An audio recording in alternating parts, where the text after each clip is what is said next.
We have breaking news, a verdict in the murder trial of former Illinois Sheriff's Deputy Sean Grayson. After 2 days of deliberation, the jury has found Grayson guilty of second-degree murder.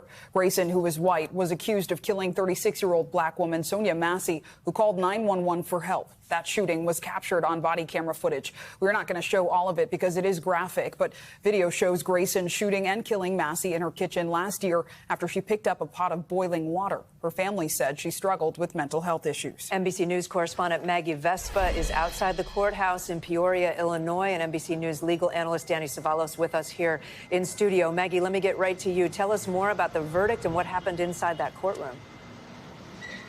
Yeah, Kate Sinclair, after more than 10 hours of deliberations, jurors inside that courtroom just coming to that conclusion that Sean Grayson is, as you said, guilty of second-degree murder, which carries a potential sentence of 4 to 20 years in prison. And basically what this means is that, according to our legal analyst, and I'm sure Danny can expand on this, the defense's strategy seemingly worked to give the jury the option of a lesser charge. Again, remembering that he was initially charged with first-degree murder, which in Illinois carries a maximum potential penalty of life in prison. Now, again, just that kind of basic definition here is that what this means is the jury determined that Sean Grayson intentionally killed Sonya Massey, believing potentially that his life or his safety was at risk, but that belief was actually unreasonable. And this is after watching the body camera video in full in court in front of Sonya Massey's family, asking to watch that body camera video again last night during deliberations, asking the judge for clarification on some of the jury instructions, especially tied to the concept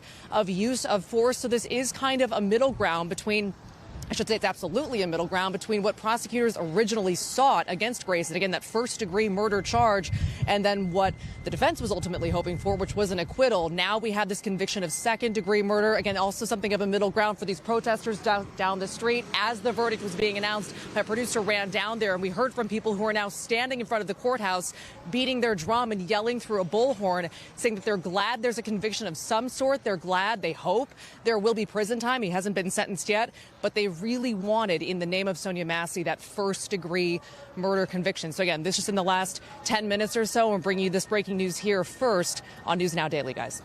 Maggie, thanks so much. Danny, let's bring you in. Break down the second-degree murder verdict. What should we make of it? As Maggie outlined, the defense really pushing for the jury to consider it, but also what kind of sentence could it carry? Maggie described it perfectly. What the jury had to do with first and second-degree murder in Illinois is a little not traditional compared to the way we think of murder in other states.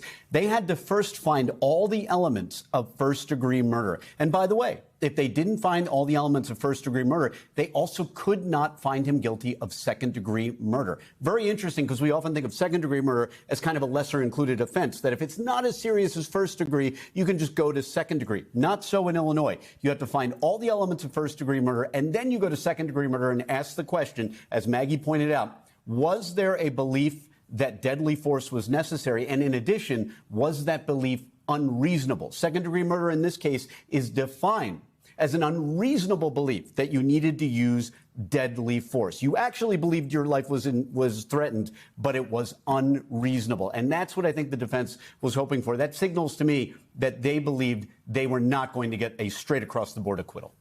All right, Maggie Vespa, Danny Cevallos with that breaking news. We thank you for watching. And remember, stay updated on breaking news and top stories on the NBC News app or watch live on our YouTube channel.